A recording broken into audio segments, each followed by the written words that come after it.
No, hello, you beautiful human beings. So I got a fun video for you. This is a repair video, and I'm going to make it a little bit longer so you guys can kind of know.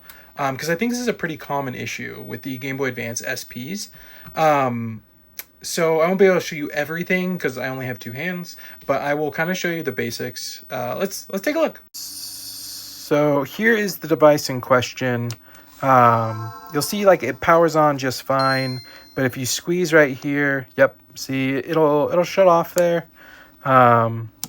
Or if you just slightly touch this power, it'll shut off while it's still in the on position. Now, I'm not 100% sure on this guy, but I'm pretty sure that that is the power switch on the interior itself. So yeah, we are going to want to take the battery out and remove all the batteries there to gain access to the SP. So I'm going to do that real quick and I'll be right back. All right, so we did get it off. It's just a few screws. Do keep in mind that there is Phillips end tri-tip. So you're going to want to get yourself both of the ends. I use like an iFixit kit, but you can pick those up pretty cheap. So what we want to be doing here is we're actually going to unscrew this board so we're not soldering on the plastic. And this right here is the issue. Underneath here, it gets a lot of like corrosion. I'll see if I can get a little closer for you. Yeah, there we go. The carbon builds up underneath this. So what we want to do is we want to solder this point and lift up this metal sheeting. And I'll show you what that looks like underneath. And I'm pretty sure that's the culprit.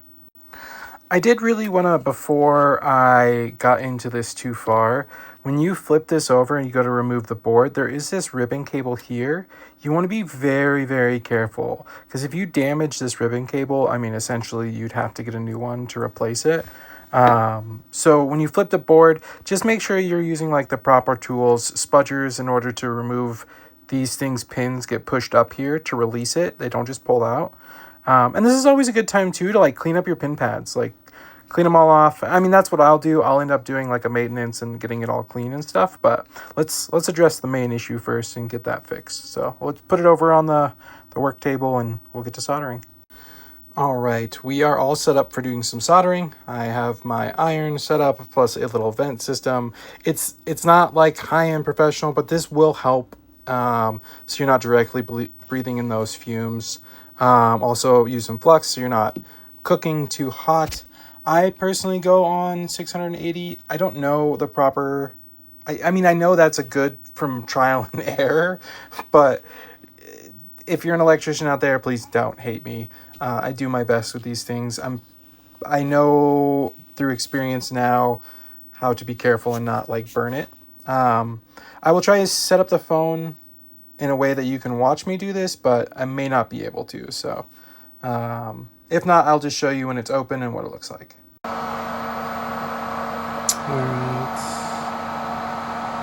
Put a little bit of pressure on it here. There we go. All right. So we got that loose.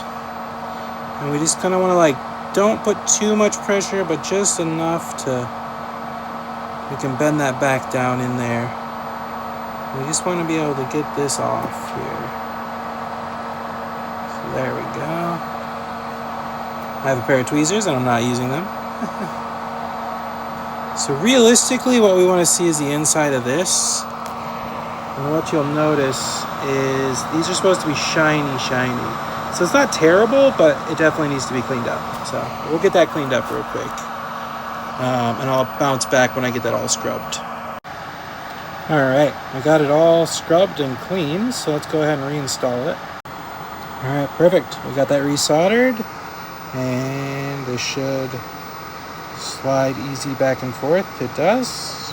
Perfect. All right, let's get it put back together and see how we did. All right, and moment of truth. We got everything back together. This doesn't wiggle anymore to where it doesn't shut off automatically. And no matter where you push, it is good to go. So yeah, that's all it was. Pretty simple fix.